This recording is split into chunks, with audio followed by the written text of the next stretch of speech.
asal Paniai segera cabut dan adili pelaku penambangan emas ilegal di DGW. Di sini saya ditemani dengan mahasiswa Paniai, di antaranya ada Julianus Gobai, Martin Wimo, John Timepa, Michael Gobai, dan abang kita John UK. Sebelum masuk daripada topik pembahasan kita, siapa dulu nih menjelaskan terkait penambangan liar di DGW? Mungkin di antara kalian siapa dulu? John. Oke, John.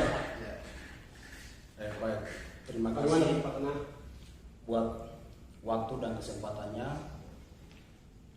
Jadi, sabar dulu, John. Sebelum John membahas semuanya, John ini dia asal dari Paniai, kampungnya di DGW. Lahir, beranjak ke remaja sampai sekarang dewasa ini, semuanya hidupnya masa-masanya selalu di DGW. Terkait ini John bisa jelaskan terkait situasi dan kondisi di DGW. baik, saya langsung saja. Oke. Jadi kalau kita bahas soal pertambangan ilegal yang sedang beroperasi di sepanjang Sungai DGW, itu saya kira itu bukan masalah baru dan seharusnya kita kaget-kaget atau apa begitu. Jadi ini kan sudah masalah lama, sudah dari tahun ke tahun, dan itu dia umurnya sudah 20 tahun ini.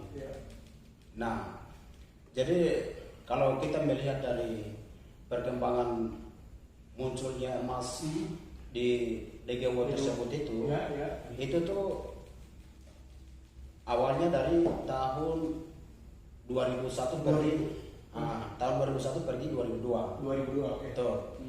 Jadi pas setelahnya muncul emas, berjalan waktu muncullah berbagai macam perusahaan atau pengusaha dari berbagai wilayah seperti itu perusahaan asing atau perusahaan asing atau mereka tidak dikategorikan perusahaan tapi masih pengusaha. Iya, pengusaha. betul. Tapi mereka masuk dengan cara-cara licik-licik mereka, pintar-pintarnya mereka. Dalam kutip secara diam-diam. Diam-diam, boleh diam-diam. Karena kalau mereka masuk itu tidak tanpa pengetahuannya pemerintah daerah tersebut. Oke. Betul. Jadi sama John, maksudnya bisa mereka secara masuk ke DGW diam-diam tanpa sepengetahuan pemerintah. Maksudnya bukannya perusahaan ketika masuk ke suatu wilayah pertambangan itu bukannya harus ada surat resmi dari pemerintah untuk bagaimana perusahaan itu bisa beroperasi. Kalau itu setahu saya ini orangnya asal DGW dan perkembangan operasi emas legal yang sedang beroperasi di DGW ini itu tuh saya sangat tahu sekali. Pertama pengusaha ilegal itu masuk sampai saat ini satu orang pun belum pernah dinyatakan secara resmi mereka masuk. Oh iya? Nah, sampai saat ini belum ada yang resmi. Nah, belum ada. Kalau diresmikan kalau kita bicara mengenai apa CEO atau dan lain sebagainya, itu dia lebih mengacu pada apa undang-undang Minerba. Iya, betul. Pasal 1 pergi pasal 7 tentang Minerba. Itu sudah jelas tentang bagaimana cara penerbitan surat izin usaha perusahaan atau penambangan. Nah, itu sudah jelas. Dan itu pemerintah daerah maupun pihak tersebut yang tadi itu belum pernah mereka lakukan. Nah, belum pernah mereka lakukan. Nah, salah satu contohnya seperti beginilah. Kalau perusahaan itu mau masuk, berarti seharusnya kan ada surat pelepasan tanah adat dari masyarakat pemilik lokasi, misalnya. Jadi kalau dari pengamatan saya, selama ini saya belum pernah lihat masyarakat ini diskusi dengan perusahaan yang mau beroperasi di sana, duduk kesepakatan bersama itu bawa ke pemerintah, lalu sahkan secara bersama-sama. Belum ada. Pemerintah duduk, perusahaan duduk, kemudian masyarakat duduk, lalu tuangkan satu kesepakatan untuk bagaimana masyarakat punya kebutuhan ini perusahaan bisa jamin atau tidak. Nah, itu belum pernah buat oleh pemerintah. Surat izin usaha yang diterbitkan oleh pemerintah Kabupaten Paniai mulai dari tahun 2001 sampai 2020 sekarang ini, periode ke periode belum pernah dinyatakan secara legal. Resmi ya. Tidak ada yang resmi. Ya. Pemerintah buat semua itu tanpa sepengetahuan masyarakat asli di Degawo. Saya sendiri saksi. Iya. Jadi hasil daripada tambang tersebut itu masuk ke saku pemerintah gitu ya. Saku pemerintah ya, pajaknya kembali ke pemerintah dan hasilnya dikuras oleh pengusaha-pengusaha ilegal tersebut tadi. Iya. Dan yang korban itu siapa? Hasilnya masyarakat bodoh yang di bawah itu. Masyarakat kecil-kecil di bawah itu yang korban. Iya. Mereka didiskriminasi, mereka dirampas hak-hak rakyat, hak adatnya mereka. Iya. Kemudian lingkungan hidup mereka dirusaki. Iya. Kemudian pembunuhan secara ini dibunuh lagi. Nah, itu yang biasa terjadi di sepanjang Sungai Degawo. Iya. Nah, jadi berangkat dari semua ini, jadi di sini saya ingin tekankan. Iya betul, saya tekankan bahwa di sana tuh menurut pandangan saya itu ada 5 masalah. 5 masalah. Iya, ada 5 pokok masalah. Apa tuh kira-kira? Siap. Jadi yang pertama itu kasus pelanggaran HAM, pembunuhan. Pada tahun 2014 itu pernah terjadi pembunuhan Ya. 7 orang. 7 orang ya? 7 orang betul. Itu ditembak oleh pihak keamanan TNI Polri terhadap masyarakat asli di sana. Iya. Kasusnya belum ya? Itu masih belum tuntas sampai sekarang. Kalau secara adat pernah tuntaskan, tapi secara hukum belum pernah tuntas sampai hari ini, masih hidup. Iya. Nah itu satu. Terus yang kedua itu kasus penyebaran penyakit HIV/AIDS. Betul. Melalui perempuan-perempuan WTS PSK ya. PSK. Nah itu. Terus yang ketiga itu perampasan hak-hak adat. Betul. Hak ulayat. Ya betul. Yang kelima itu diskriminasi terhadap masyarakat lokal, masyarakat asli di sana. Iya. Nah itu ya biasa terjadi di sekitar sepanjang Sungai Degawo yang sedang dioperasi. Nah jadi masyarakat itu saya rasa mereka selalu di sisi korban. Dan setelahnya mereka korban tahun ke tahun pemerintah daerah kabupaten maupun provinsi tidak pernah buka mata untuk menuntaskan kasus-kasus tersebut yang terjadi di sepanjang Sungai Degawo. Seolah-olah di sana itu tidak ada orang. Pemerintah tutup mata. Banyak terjadi korban juga ya di sungai itu. Banyak yang korban. Iya. Masyarakat asli di sana banyak yang korban di atas kekayaannya mereka sendiri. Iya. Tapi tidak pertanggungjawaban dari perusahaan yang beroperasi di sini ya. Belum. Bahkan pemerintah saja belum ada, apalagi perusahaan yang mau curi dia punya barang sendiri. Iya. Oke John, masih ada 1 menit lagi ya. Jadi saya sekarang lebih mengacu pada peraturan. Negara kita ini kan negara hukum. Negara kita ini negara demokrasi. Negara kita ini negara peraturan. Yang diatur oleh peraturan maksudnya. Jadi maksud saya, ya kalau dalam keadaan seperti begini, seharusnya itu pemerintah tuh mesti buka mata terhadap masyarakat itu sendiri, supaya hak hidup mereka itu terjaga. Iya, hak-hak mereka itu tetap terjaga. Kemudian lingkungan hidup itu tetap terjaga. Kemudian kebebasan mereka itu tetap terjaga, supaya jangan didiskriminasi terhadap mereka sendiri. Mereka tetap mengelola kekayaannya itu sendiri. Pemerintah harus buka mata terhadap mereka, atasi. Nah itu yang harus dilakukan oleh pemerintah setempat, seperti Kabupaten Paniai atau Bupati Paniai khususnya. Nah jadi yang sampai saat ini saya belum lihat kalau pemerintah daerah itu pernah turun tangan untuk mengatasi masalah DGW. Tidak pernah sampai saat ini. Saya sendiri saksi. Oke, sebelum tinggal. Jadi di sini saya ingin tekankan bahwa tadi diskriminasi, perampasan hak, terus pelanggaran HAM, penyebaran HIV, itu kan dia masuk di kategori pelanggaran HAM. Iya, pelanggaran HAM. Jadi saya kira pelanggaran HAM itu harus dituntaskan sesuai dengan peraturan yang berlaku melalui jalur hukum. Misalnya para pelaku itu harus diadili dan perbuatan itu harus dipertanggungjawabkan. Itu yang pertama. Yang kedua itu para pengusaha atau perusahaan yang sedang beroperasi di DGW tanpa izin yang resmi yang sedang beroperasi, itu mereka harus diadili dan mereka harus proses secara hukum. Dan kita harus saya mau supaya pemerintah provinsi Papua sama kabupaten bekerja sama untuk bagaimana dengan lembaga-lembaga adat, bagaimana kasus DGW itu dibuat di tingkat provinsi pengadilan. Nah, itu yang saya harapkan sekali.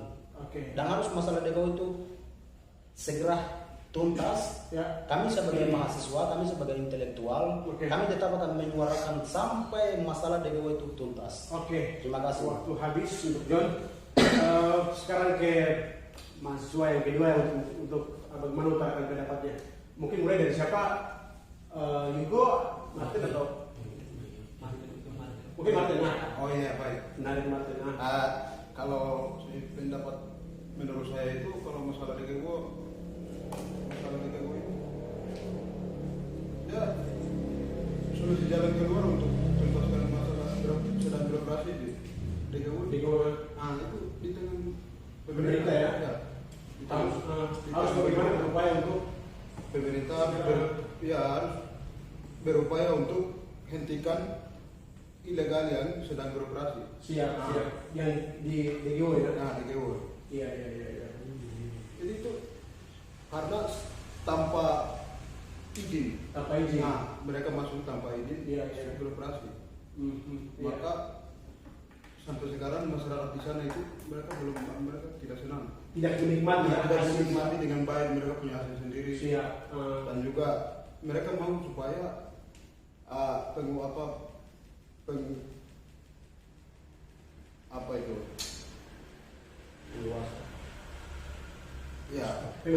pengusaha ilegal itu hentikan gitu. Segera dihentikan. Itu masyarakat mereka itu mereka menurut masyarakat. Jadi kita juga ikut masyarakat.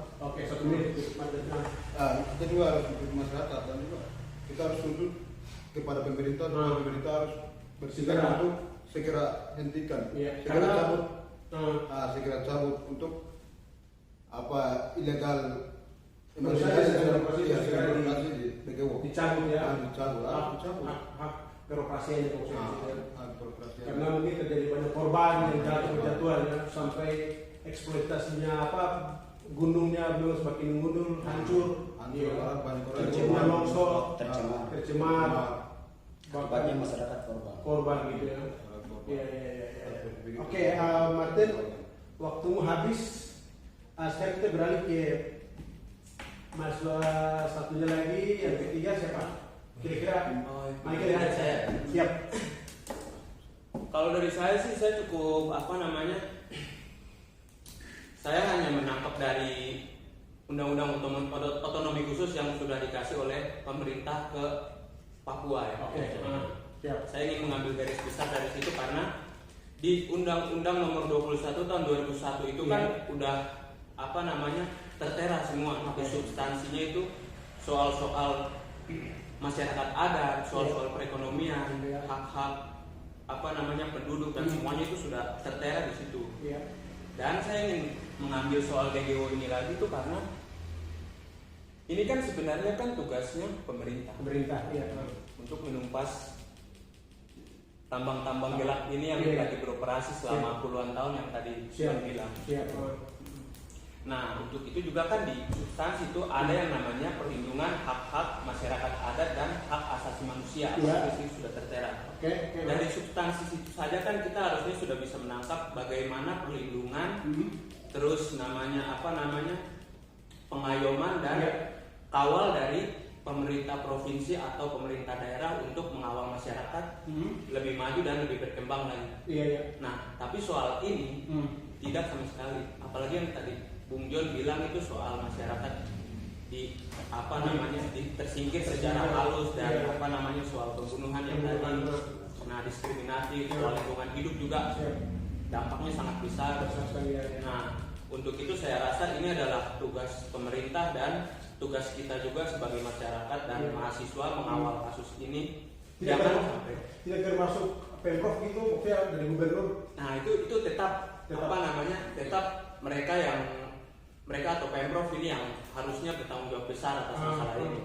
Bukannya dari Pemprov sudah mengeluarkan peraturan untuk segera dicabut? Segera dicabut apa? Soal yang SK yang dikeluarkan oleh Gubernur nomor 1 tahun 2009. 2011 ya. 2011 itu kan dikeluarkan kalau buat tambang-tambang ilegal yang di luar resmi itu harus disingkirkan. Iya. Khususnya di DGW. Seluruh Papua ya? Itu kalau yang SK itu untuk seluruh Papua. Termasuk DGW juga. Termasuk DGW. Salah satu tambang terbesar juga ya. Iya. Papua dan khususnya di Jepang. Tapi ilegal. Tapi ilegal. Iya. Nah, makanya itu bagi saya nih, itu harusnya pemerintah provinsi ya, khususnya kalau kita bicara ke pusat lagi sebenarnya cukup jauh, tapi ya emang harus tanggung jawabnya mereka. Iya. Nah, saya ingin gimana kalau Undang-Undang Nomor 1 Tahun 2011 ini harus diusut tuntas, karena sementara SK sampai sekarang itu belum terrealisasi ya, ya kan, belum terrealisasi sama sekali. Iya. Nah, untuk itu gimana caranya ya? Kita lagi kembali ke kita masyarakat dan mahasiswa untuk mengawal, menyuarakan terus sampai semoga saja yang nonton video ini nanti adalah mereka yang duduk di provinsi dan siapa tahu pusat juga nonton video. Dan mungkin saya dan video ini mungkin bisa membuka mata batin dari mata nurani ya, betul, untuk pengusaha-pengusaha yang dibangun daerah kita. Dan saya mau tambahin sedikit lagi. Berapa waktunya? Mungkin kira-kira ya sekitar 1 menit lebih lah. Oke. Gimana cara pengambilan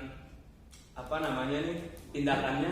Bagi saya itu mau tidak mau seperti yang Bung John tadi bilang, para perusahaan ilegal yang sudah berdiri sejak puluhan tahun ini itu harus diadili setuntas-tuntasnya dan seadil-adilnya. Harus ya. Dan kerugian yang dialami oleh para masyarakat itu harus diganti rugi oleh perusahaan yang sudah ada. Itu harus. Memang apalagi negara hukum ini kan pasti sudah ada aturan undang-undang pasal-pasal ayat soal ini.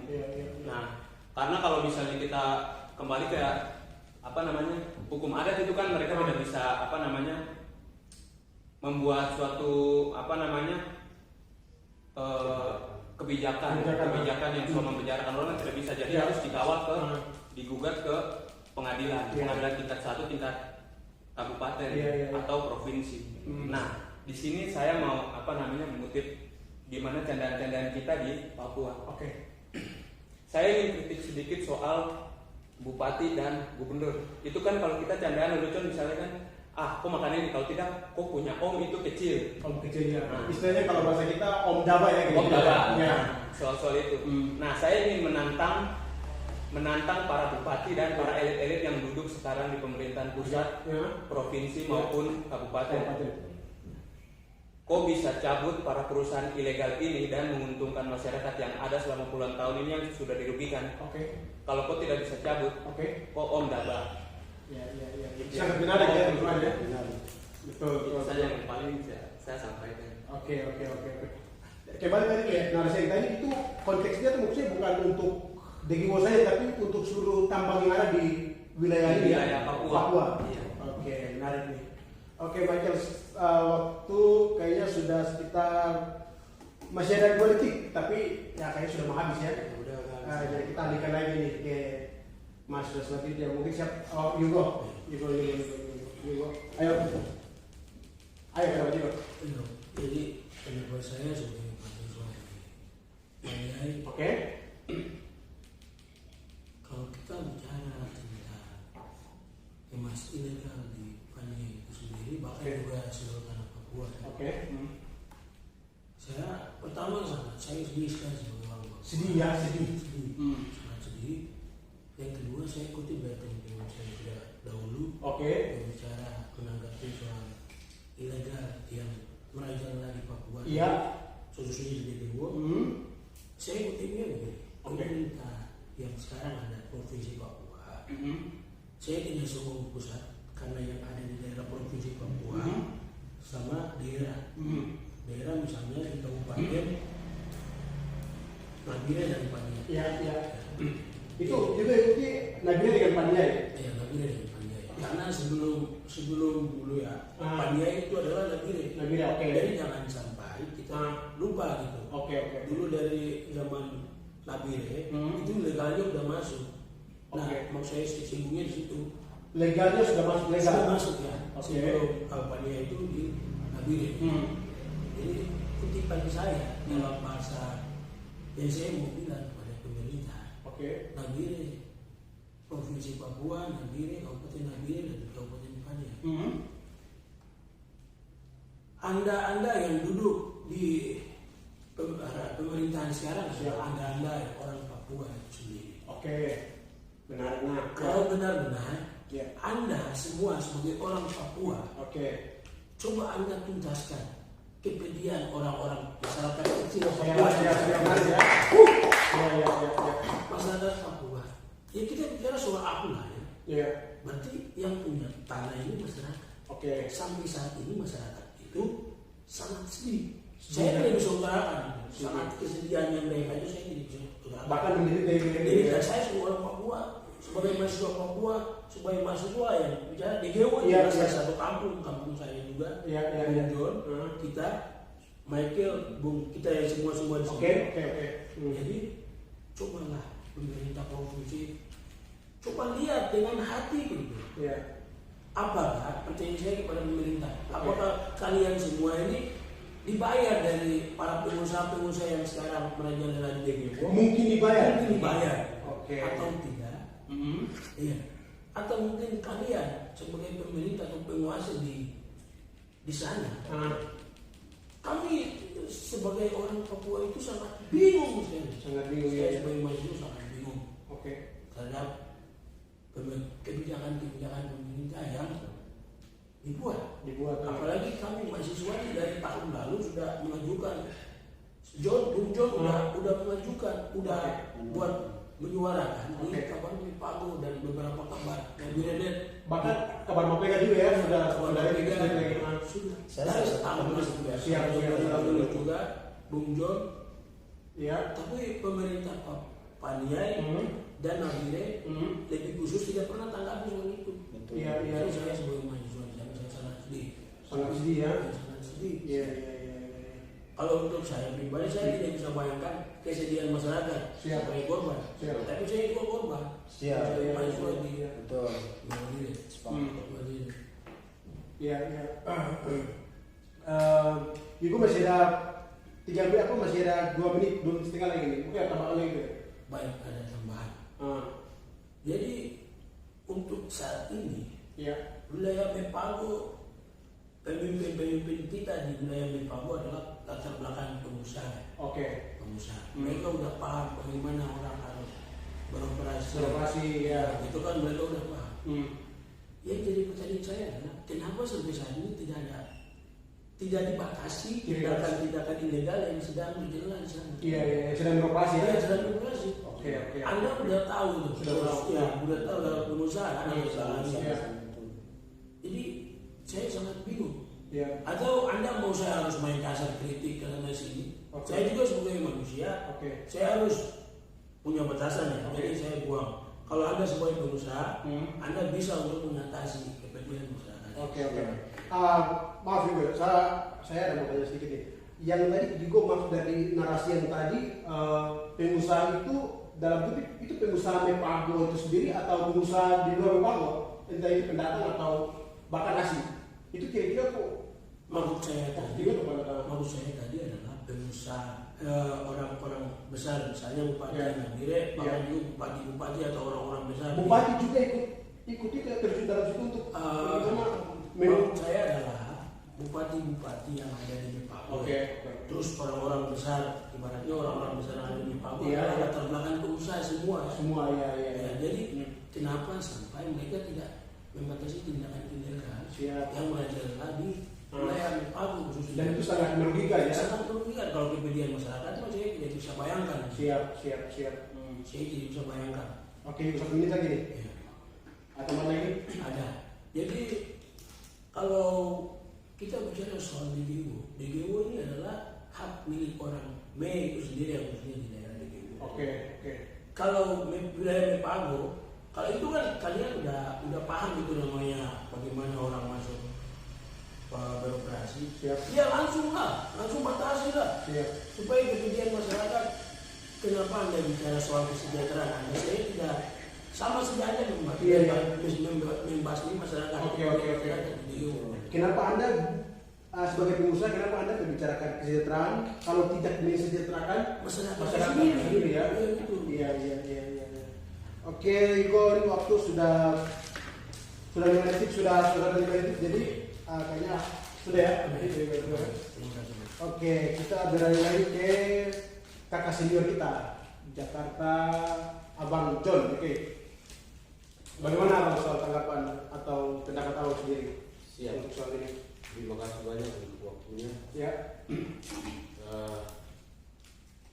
Sejauh ini pengamatan saya dan pemantauan saya semenjak tambang ilegal ini beroperasi dari tahun 2000 sampai sekarang sudah masuk 2020. Ya, sudah puluhan tahun masuk ini. Puluhan. Iya. Jadi sejauh ini bupati sangat tidak mungkin. Oke. Jadi jika mau ingin jadi penguasa, Saya rasa lebih baik tambang-tambang ilegal itu tutup. Siap. Karena ini sudah generasi bangsa Papua, bahkan generasi baik pesisir maupun gunung sudah hancur total. Hancur total ya. Generasi kami Papua. ini akan kemana? Kami sangat bingung ke depan. Siap. Masih ragu-ragu ya kira-kira ya. Masih ragu. Siap. Itu yang saya bilang ilegal tutup. Bahkan ingin mau jadi penguasa, ingin mau jadi kaya di wilayah Mepago, sangat tidak boleh. Itu saya kasih tahu kepada Bapak Bupati. Jika kalian mau berkosa tanah wilayah adat, salah orang. Alam akan makan kalian. Sekarang saja berpindah. Itu termasuk privat juga gimana gitu ya? Itu semua. Semua. Oke. Siap. Karena banyak tambang yang masuk secara ilegal antara wilayah Nabire, Dogliai juga ada. Oke. Siap, ini waktu batasi. waktu dibatasi jadi Abang. Sekarang kita kembali ke saya sendiri ya. Kita ke yang kedua. Ini saya mau kasih pertanyaan buat kawan-kawan nih. Tapi boleh 2 orang atau 3 orang yang bisa menjawab. Tapi pertanyaannya ini saya hanya bertanya tuh begini. Apa yang mau diusulkan di pemerintah gitu untuk soal DGO ini? Karena ini topiknya untuk DGO ya. Apa mungkin kira-kira dari siapa? John dulu ya pertama. Baik. Terima kasih kesempatan yang kedua kali. Jadi yang saya mau usulkan kepada pemerintah selaku pemimpin atau penguasa daerah kita. Jadi saya usulkan supaya proses menangani perusahaan ilegal yang ada di sepanjang sungai DGO, bahkan yang selain dari DGO, saya mau supaya pemerintah itu harus tegas ya. Kemudian mereka itu harus diadili jalur hukum. Secara hukum ya harus diadili pengadilan negeri. Siap. Di Nabire atau di tingkat provinsi terserah, yang penting dia punya prosesnya itu sesuai dengan peraturan yang berlaku. Termasuk pelanggaran HAM yang tadi Ya, termasuk pelanggaran yang HAM itu juga harus dituntaskan. Siap. Dan itu bukan cuma sampai saat ini, tapi kami akan menyuarakan terus. Siap. Kami akan Siap. pemerintah Siap. sampai kapanpun. Oke. Mungkin itu yang saya bisa tambahkan. Siap. Mungkin di antaranya ada siapa lagi mau tambahkan? Yugo atau Martin, Michael atau Bang Abi mau tambahkan lagi? Ya, kalau dari saya adalah memang pemimpin saya punya masyarakat, kok sendiri yang turun sudah. Kau sendiri yang turun sudah ya? Turun sudah. Iya. Siapa lagi? Masyarakat itu kasihan. Siap. Orang yang punya tanah, tapi orang kuda aja nih, cok masyarakat kecil. Kau punya mata, kau lihat, kau tidak buat. Iya. Jadi maksud saya adalah kutipan bahasa orang Papua. Siap. Kalau Anda pemimpin, Iya. Anda sendiri yang turun Siap. supaya kepentingan masyarakat itu terobati. Siap. Jadi Anda dianggap pemimpin yang memang sejati, satu-satu di Siap. wilayah Pagu. Siap. Oke. Siap. Oke. Kalau itu apa namanya? Kalau Anda bupati, jadilah bupati. Jadilah bupati. Jadilah seperti bupati. Jangan kayak kucing yang dilihat lari gitu. Oke. Jadi jago lah. Siap. Bungkas Masa Anda sebagai orang asli Papua pemimpin, Anda punya tanah, Anda dikucingkan, dikecilkan. Oke, siap. Dikecilkan oleh orang pendatang. Iya. Aduh. Siap. Oke, Yugo, waktu habis ya. Ya, siap. Siapa lagi yang mau tambahkan yang terakhir nih? Siapa lagi? Kira-kira sudah ya? Sudah. Oke. Baik kawan-kawan. Ini kita usai sudah ya. Topik kita pada saat malam hari ini, mungkin nanti dari waktu kita ketemu lagi bersama bung semua ini, mahasiswa yang terkeren dan teriak, punya narasi yang cukup pungkasannya cukup panas sekali ya kira-kira ya. Oke. Suasana panas. Oke, sudah kawan-kawan. Ya, pembahasan kita sampai di sini. Untuk kawan-kawan di rumah yang lagi nonton, tolong ya ingat subscribe, klik loncengnya dan share. Oke, salam idealis Depago.